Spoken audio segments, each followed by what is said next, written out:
Cette simple plante, à l'allure d'un trèfle à 4 feuilles, menace l'activité économique et touristique de la Sambre avesnois. L'hydrocotyle, cette espèce invasive, prolifère à une telle vitesse qu'elle recouvre des parties entières de la rivière. C'est ça sur l'ensemble du linéaire. Et si tu fais rien, ça continue à avancer, quoi. Si elle n'est pas stoppée rapidement, sa prolifération pourrait atteindre des cours d'eau au-delà des frontières françaises. Si elle revient systématiquement, elle va continuer à se développer sur l'ensemble de la voie d'eau, elle va continuer à proliférer.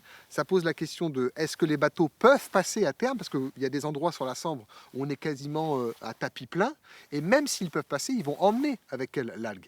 Et donc elle va continuer à proliférer ailleurs. Et ça pose la question de notre responsabilité. Les élus de l'agglomération alertent et demandent de l'aide pour venir à bout de son éradication.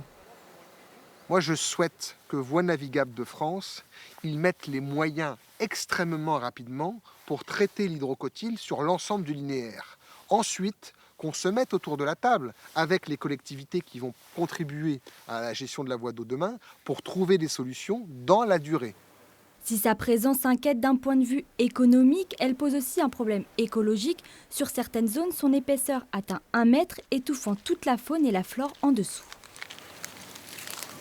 Cette plante invasive détruit tout dans la mesure que le soleil ne rentre plus dans le milieu. Donc on a de fortes chances d'avoir des disparitions d'espèces sur certains poissons. Si des mesures ne sont pas prises rapidement pour ralentir son invasion, la Sambre ne pourra rouvrir ses écluses comme prévu en 2021.